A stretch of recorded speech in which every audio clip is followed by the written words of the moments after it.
Take your mind back to the time when you were like a baby. You did not have any preconceived ideas, notions about the world. No labels, nothing. You did not know the word time. Did you? No. There was nothing like time. There was nothing like space. Yeah.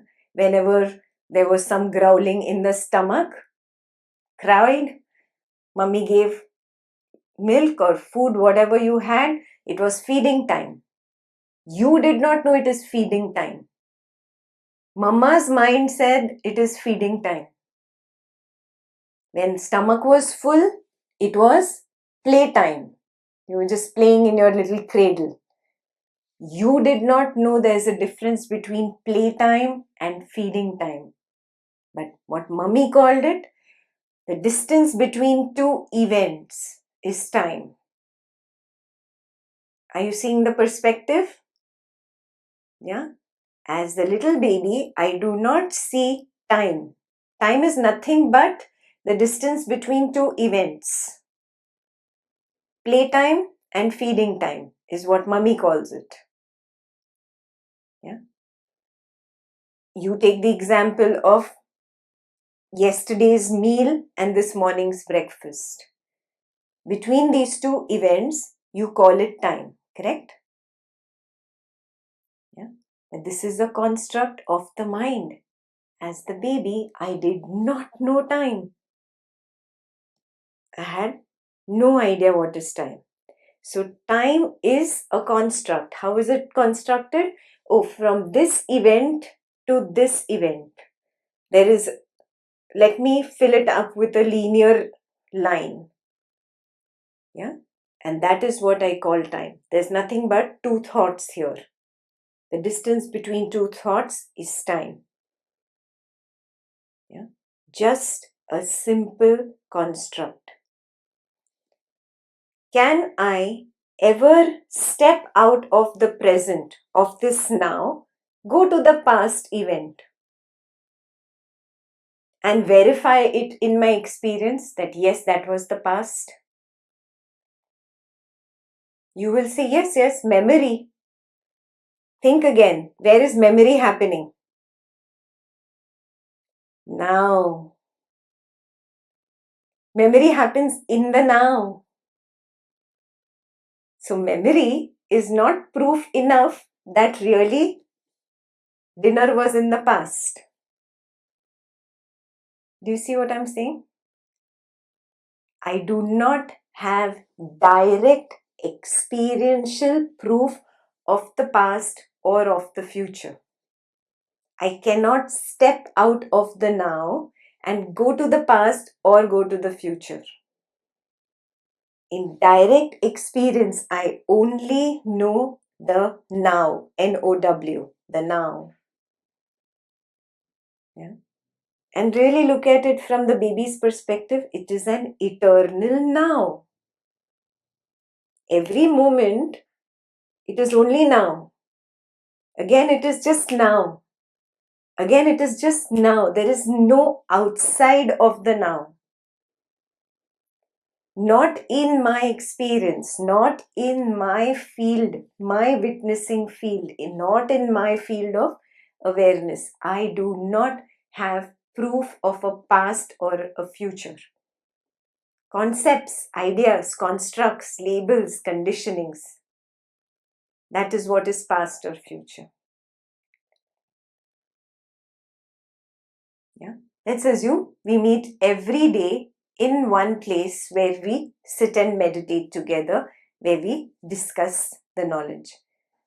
The same single space, the same single meditation room is where we enter and we leave. Does the space change? Does the space of the room change? Yes, it doesn't change. We come into the space and we leave. We come into the space and we leave. Yeah. How about looking at time like that? Time is like an eternal now. in which thoughts come in and leave, perceptions come in and leave, feelings come and leave. Yes? Now, the I thought that wants to give it a construct says that now how do I put them together? I don't see this awareness and I don't see this eternal now space. So the I thought says, okay, just let's put them in a single linear equation. Yeah. And the first thought that arose was the past, and now the thought that is there, it is present, and probably a thought that will come in the later on will be in the future. And then he puts it on this one straight line. Are you seeing this? How the mind has developed? You have to go to the level of how early man would have really constructed the concept of time. Yeah. Look at your real experience. Don't you really experience an eternal now? In that room of eternal now, a thought knocks, stays for a while and leaves, and a sensation knocks, stays for a while and leaves. The eternal now is always the eternal now.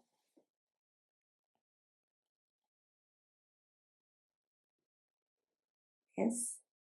Now, can you call this eternal now time? No, we just abandoned past and future. They don't exist. Yeah? There's nothing like time.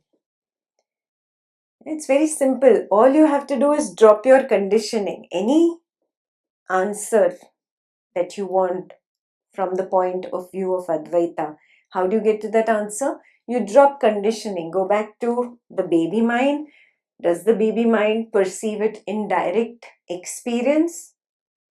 If it does not, what conditioning I need to drop? You'll arrive at the answer from the point of view of Advaita. Very clear? Everybody? Yeah? The second part of your question was space. How is there no space? Yeah, when I said that I am this consciousness that is projecting on a single screen every morning, I am a part of this screen. Yeah, and it is a 3D screen. So I am projecting every morning and I stop projecting at the end of the day. Yes. I have no proof if anything exists outside my projection. Does anybody have proof? No. Nobody has proof if there is a possibility of matter or a person or a situation, anything existing outside my projection. It doesn't exist. Now, from the same point of view, look at space. Space is again distance between two perceptions. We said time was a distance between two thoughts or two events. Yeah. Now, space is nothing but distance between two perceptions. In front of you, there is the computer. Yeah. The computer is a little away. Your physical body is a little closer. And the distance between the perception of the body and the perception of the computer is what is called space. You have no proof there is a real physical body here and a real computer there. You have no proof that this is not a waking dream. You have no proof. Yeah? Look at your direct experience. Distance between two perceptions is space.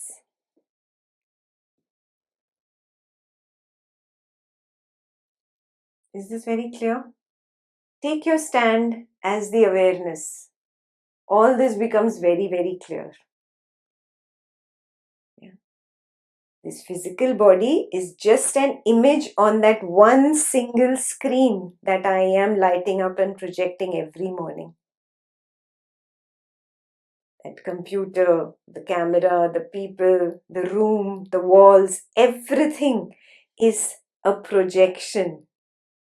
Every morning, these images light up every night this projection stops.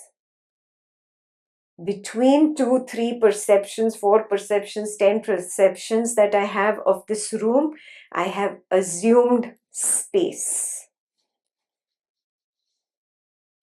Very clear how space is also a construct of the mind?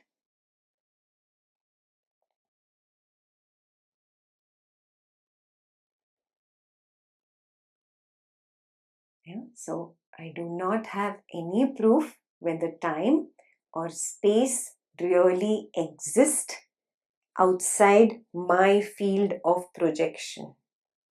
I have no proof. Sa.